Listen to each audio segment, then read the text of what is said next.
Bonjour à tous, j'espère que vous allez bien. Je sais que ça faisait très longtemps que je n'avais pas publié de vidéo sur ma chaîne et certains commençaient à s'inquiéter de ne pas me voir, mais rassurez-vous, je vais très bien. C'est simplement beaucoup de travail car comme je l'avais promis, je bosse sur mon organigramme des récaps théories qui me demandent vraiment beaucoup de temps, ainsi que plein de vidéos et surprises à venir sur ma chaîne et sur celle de Goji.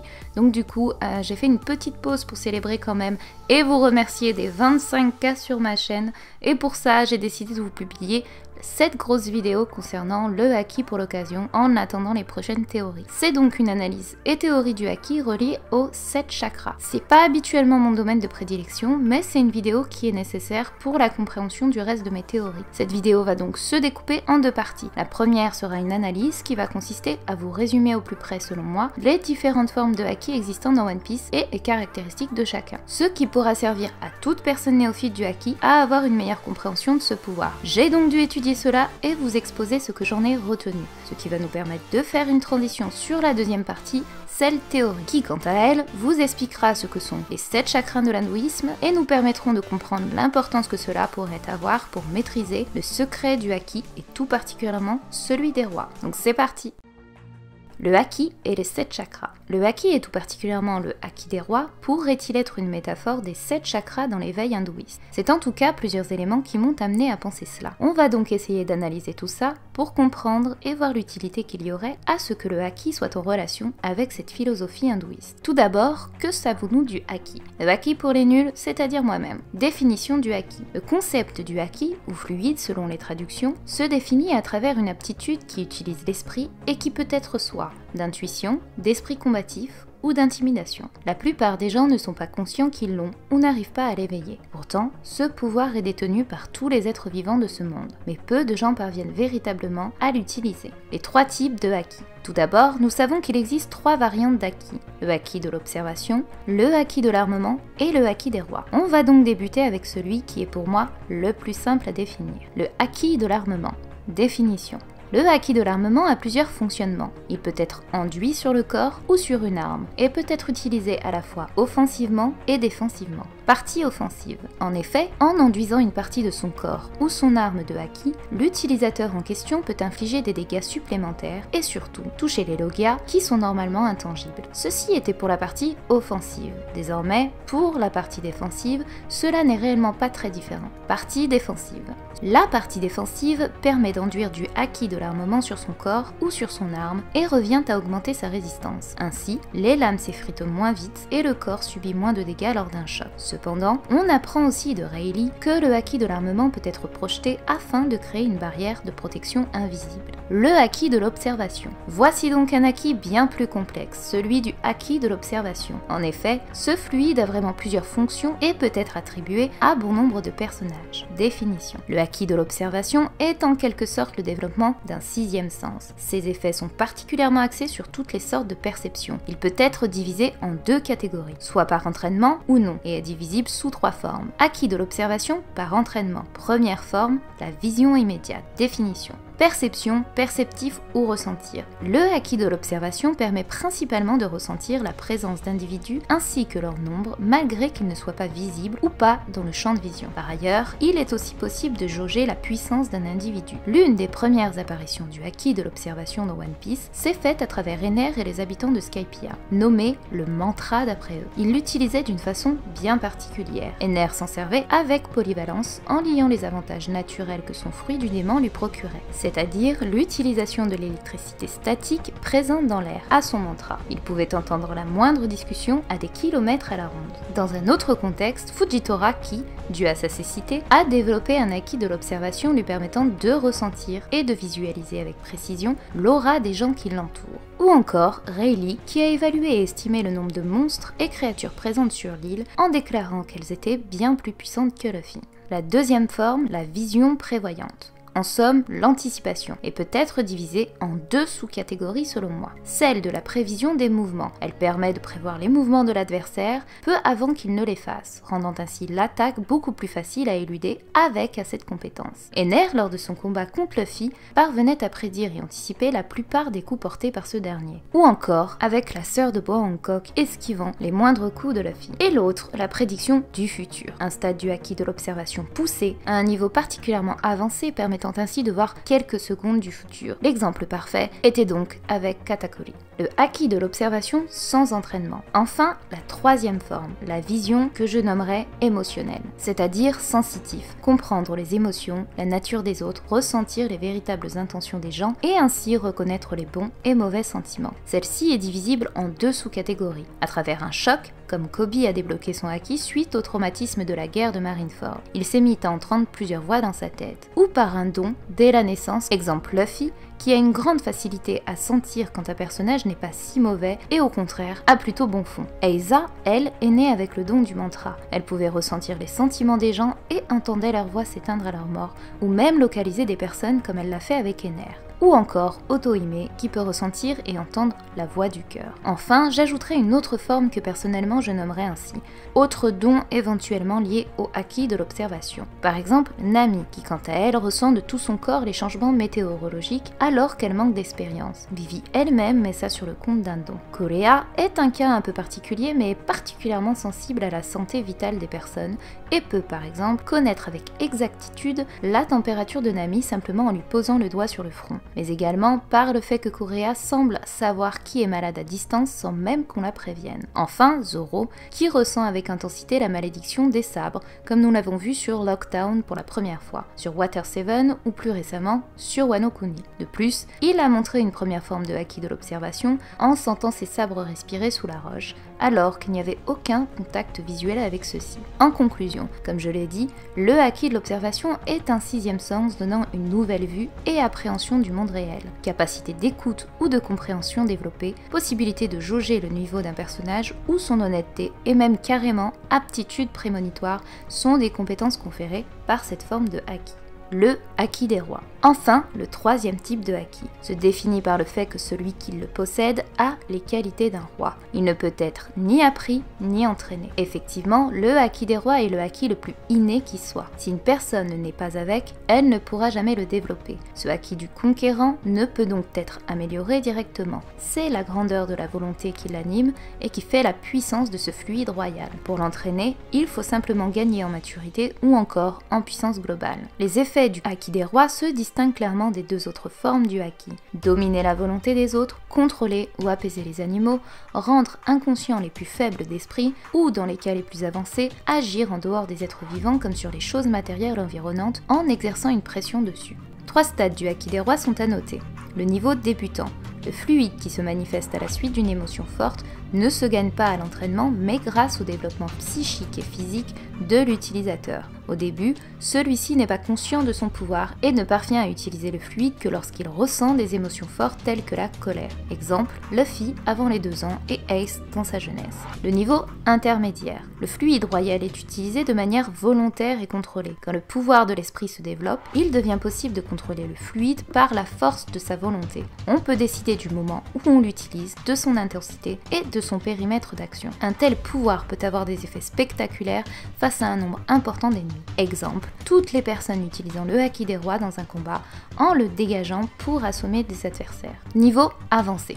Le fluide royal confère à son utilisateur une présence écrasante. Seuls les véritables conquérants, ceux qui ont su développer à la fois leur corps, leur esprit et leur aptitude technique, parviennent à projeter leur fluide dans toutes les directions, rien qu'en augmentant leur concentration. Une telle puissance permet de faire trembler les navires et de terrasser de redoutables combattants rien qu'en passant à côté d'eux. Exemple, Shanks sur le navire de Barbe Blanche qui déverse un tel flux de haki qu'il en abîme le bois du Moby Dick. Ou encore Big Mom qui détruit et soulève des tables à la simple puissance de son cri. En conclusion, vous aurez donc compris que le meilleur moyen pour augmenter les effets du haki des rois, c'est purement et simplement d'avoir de l'expérience de vie ou de l'expérience dans les combats. Maintenant que nous avons énuméré les 3 formes existantes de haki, on va essayer de comprendre ce que représente le chakra et son lien hypothétique avec celui du fluide. Les 7 chakras. Pour vous expliquer les différents chakras existants, j'ai pris pour modèle explicatif l'anime Avatar, le dernier maître de l'air, car il explique parfaitement ce que représentent les différentes étapes pour atteindre la maîtrise complète des différents chakras. Tout d'abord, la définition du mot chakra. C'est un terme signifiant roue ou disque et connu aujourd'hui pour désigner des centres spirituels ou points de jonction de canaux d'énergie qui pourraient être localisés dans le corps humain. Il symbolise le pouvoir, celui qui fait tourner la roue de la destinée des hommes, qui tient leur vie dans ses mains, mais aussi celui qui est à l'image du soleil réalisant de grandes conquêtes. Dans l'hindouisme, la roue représente la structure des mondes et de l'individu. Pour simplifier cette définition et l'imager plus facilement, je vais prendre l'exemple du discours du sage de l'anime Avatar à son élève. Celui-ci présente cela par une métaphore. Le sage prend pour exemple plusieurs bassins d'eau. L'eau circule dans un cours d'eau comme l'énergie circule à l'intérieur de notre corps. Comme tu le vois, l'eau tourbillonne dans plusieurs sortes de bassins avant de descendre. Ces bassins ressemblent en tout point à nos chakras. L'enfant demande « Nos chakras sont une sorte de tourbillon d'énergie dans notre corps ?» Et le sage répond « Exactement. Si rien ne le contrariait, ce cours d'eau s'écoulerait clair et pur. Mais la vie est difficile et des tas de choses tombent dans notre cours d'eau. Et qu'est-ce qui arrive ensuite? Le cours d'eau ne s'écoule plus. Mais si on ouvre le chemin entre les différents bassins, l'énergie circule à nouveau. Pour résumer, imaginez que ces 7 cercles que vous voyez sur l'image sont des bassins d'eau. Chaque énergie négative qui tombe dans un des bassins bouche le passage. Ainsi, l'énergie, soit l'eau du bassin, ne peut circuler et s'écouler. Or, si vous ôtez ces débris de négativité à chaque palier, alors l'énergie circulera à nouveau du chakra 1 au 7 dans votre corps, soit tout le long de la colonne vertébrale. Le parallèle désormais avec One Piece. Dans One Piece, on retrouve très souvent ce rapport avec le fait que tout est lié à la spirale, le fameux tourbillon de la vie. Oda l'explique parfaitement avec une métaphore sur le sourcil de Sanji et l'illustre avec les mêmes mots en parlant d'énergie qui circule dans le corps. Le mouvement de rotation est la base de toute vie sur Terre. Le soleil, la lune et le globe terrestre tournent sans arrêt. Si par malheur la Terre s'arrêtait brusquement de tourner, tous les continents seraient aussitôt engloutis sous les flots. La forme arrondie des sourcils de Sanji symbolise donc l'énergie qui circule en lui. On peut noter par ailleurs qu'Oda a choisi le personnage de Sanji pour définir le système de la vie. Et justement, Sanji est l'antagoniste possédant un rêve bien particulier, celui de trouver All Blue. All Blue peut se traduire littéralement comme toutes les mers, tous les océans. Nous savons qu'actuellement Red Line est la ligne principale séparant toutes les mers, sans compter le fait qu'il en existe d'autres à différents endroits de la Terre, comme par exemple dans le ciel. L'exemple de ce cours d'eau qui ne s'écoule plus pour faire tourner le monde correctement pourrait alors illustrer le fait qu'All Blue ne puisse pas se reformer, et qu'il faudrait donc ouvrir les barrières, tout comme avec les chakras, pour pouvoir atteindre toutes les mers. Désormais, que sont les 7 chakras et le lien avec le Haki? Tout d'abord, le Haki sur Skypiea était nommé mantra comme dit précédemment. Il est donc très intéressant de noter que c'est dans le chapitre 246 qu'on découvre la notion de mantra. Et c'est justement à travers ce chapitre qu'Oda choisit de dessiner Luffy avec la posture de méditation, soit celle que l'on adopte pour ouvrir ses chakras. La seconde chose est que c'est l'entraînement de Rayleigh qui a permis à Luffy de découvrir le Haki sous toutes ses facettes. En effet, c'était ce qui lui manquait pour véritablement évoluer et surtout pour se préparer face aux adversaires et aux dangers qui l'attendent dans le nouveau monde. Tout ça a un élément déclencheur, la mort d'Ace ainsi que son impuissance à protéger ses Nakama de Kuma. Par conséquent, on va donc mettre en parallèle les 7 chakras avec les étapes de la vie de Luffy, principalement à partir de l'arc Sabaody avec Kuma, là où les Mugiwara ont essuyé leur première et véritable défaite. Comme je l'ai dit, une maîtrise des chakras se fait par l'abandon des énergies négatives. L'illustration parfaite est donc Luffy sur Amazon Lily aux côtés de Jinbei et son entraînement qu'a suivi avec Rayleigh. Par conséquent, l'étape nécessaire pour l'obtention du Haki doit se faire selon moi par l'ouverture des chakras en abandonnant ces énergies négatives. La prise de conscience et ouverture se fait à travers Jinbei qui lui a permis d'ouvrir son esprit et de commencer à ouvrir ses premiers chakras, et l'enseignement et la maîtrise se fait à travers Rayleigh, c'est-à-dire qu'en ouvrant ses chakras, cela a pu amener Luffy à maîtriser le Haki, puisque celui-ci est une forme spirituelle qui utilise l'esprit de la même manière que le chakra. Premier chakra, définition. Ce chakra a pour élément la terre. Il est à la base de la colonne vertébrale et le siège de la survie. son blocage. C'est la peur qui le bloque, car celle-ci est guidée par l'instinct de survie qui pose des limites. Pour le déblocage, il faut abandonner ses peurs dans ce cours d'eau et dépasser ses limites pour ouvrir le premier chakra de la Terre. Dans One Piece, on peut se dire que pour que Luffy puisse débloquer son premier chakra, il fallait donc débloquer ses peurs. La plus grande peur de Luffy, selon moi, était de perdre ses proches. Et l'illustration parfaite était donc dans l'arc Sabaody et Kuma. On pouvait lire à travers la détresse de Luffy son incapacité à sauver ses Nakama. Sa peur non pas directement de Kuma, mais de perdre ses amis et de son incapacité à les sauver. Celui qui a été à même de débloquer ce premier chakra a donc été Jinbei. Un autre exemple, outre Luffy, Kobe. Celui-ci est de nature peureuse. On sait par la suite qu'il a pu débloquer inintentionnellement son acquis de l'observation. Mais on pourrait se dire que Kobe aurait débloqué son premier chakra à partir du chapitre 7, où on peut le voir affronter ses peurs et se tenir devant le colonel, lui valant ainsi une place dans la marine. Le deuxième chakra, définition. Ce chakra a pour élément l'eau. Il se situe vers le nombril et est le siège du plaisir. Son blocage, c'est la culpabilité qui le bloque. Le déblocage, il faut accepter la réalité. Accepter que ces choses soient arrivées et ainsi se pardonner à soi-même. Dans One Piece, Luffy a culpabilisé d'avoir manqué de puissance pour sauver ses Nakama, alors qu'ils se sacrifiaient tous devant lui pour tenter de se sauver les uns les autres face à Kuma. Luffy, lui, était impuissant et les voyait se volatiliser devant ses yeux. Mais pas seulement. Vu qu'il n'a pas pu se défendre seul face à l'assaut d'Akainu, il se sent responsable également de la mort d'Ace, qui s'est sacrifié pour le protéger. Après avoir surpassé ses remords, il s'est juré de ne plus perdre personne en gagnant en force. Le troisième chakra. Définition.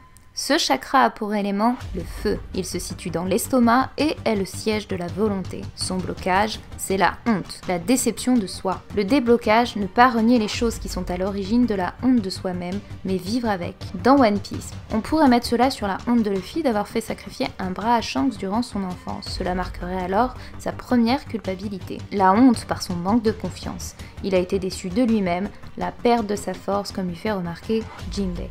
Le quatrième chakra. Définition. Ce chakra a pour élément l'air. Il se situe dans le cœur et est le siège de l'amour. Son blocage, c'est le chagrin qui le bloque. Pour débloquer ce chakra, nous allons mettre en parallèle les paroles du sage de l'anime Avatar avec les mots de Jinbei à Luffy en parallèle. Le sage dit à son élève: tu as effectivement vécu une terrible perte, car l'amour est une forme d'énergie qui tourbillonne tout autour de nous. Jinbei, quant à lui, dit à Luffy: je sais que c'est douloureux Luffy, mais tu dois le surmonter. Cesse d'énumérer tes pertes, ce qui est fait est fait. Le sage dit ensuite: l'amour que tes amis te portaient n'a pas quitté ce monde, et vit encore au fond de ton cœur. Il renaîtra sous la forme d'un nouvel amour. Jinbei dit ensuite à Luffy: et réfléchis, tu as encore quelque chose qui te tient à cœur, non? Luffy: j'ai mon équipage. Toujours dans Avatar, le sage conclut enfin par « laisse ta douleur s'en aller ». Et la scène de Jinbei et Luffy se conclut par « c'est vrai, j'ai mes amis, je veux les voir, ils me manquent ». Par conséquent, dans One Piece, Luffy a donc réalisé qu'il lui restait ses Nakama après la mort d'Ace, et que eux étaient bel et bien encore en vie.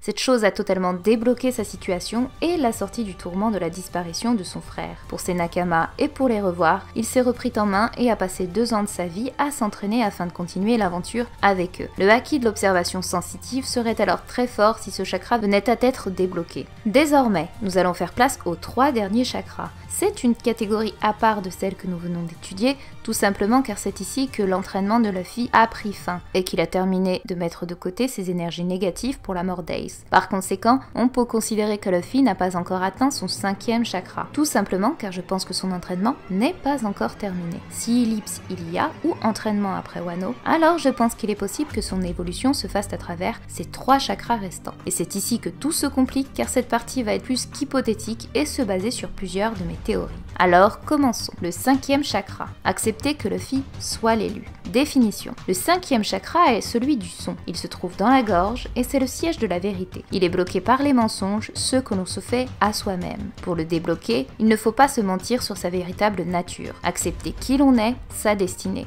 Dans l'anime Avatar, le sage lui dit d'accepter qu'il est l'élu. Dans One Piece. Je vous ai dit dans mes précédentes théories qu'à la fin de l'arc Wano, Oda pourrait en réalité faire un retour en arrière et nous raconter le passé de Luffy, sa véritable origine, et donc toujours selon moi, Luffy va découvrir qu'il s'agit de l'élu de la prophétie de Joy Boy, et du monde en général. Connaissant la personnalité de Luffy, cela lui sera égal, puisqu'il se veut non pas être un sauveur ou un élu de ce monde, mais seulement le roi des pirates. L'illustration parfaite serait à la fin de l'arc Dressrosa. Luffy dit justement qu'il ne veut pas être quelqu'un d'important ou célèbre, mais juste être le roi des pirates qui est synonyme de liberté selon lui. Par conséquent, l'étape nécessaire au déblocage de ce chakra sera donc d'accepter qu'il est l'élu à travers son histoire, sa destinée. Le 6e chakra, Luffy capable de lire le passé et le futur. L'un des chakras les plus complexes et qui est en total lien avec la majeure partie de mes précédentes théories, et tout particulièrement celle de Saturne, du rêve et de la tribu aux 3 yeux liée aux vampires. Et désormais, vous allez comprendre pourquoi. Définition. Le 6e chakra, appelé également le chakra du 3e œil. Il est situé entre les 2 sourcils et c'est le siège de l'intériorité. Son élément est celui de la lumière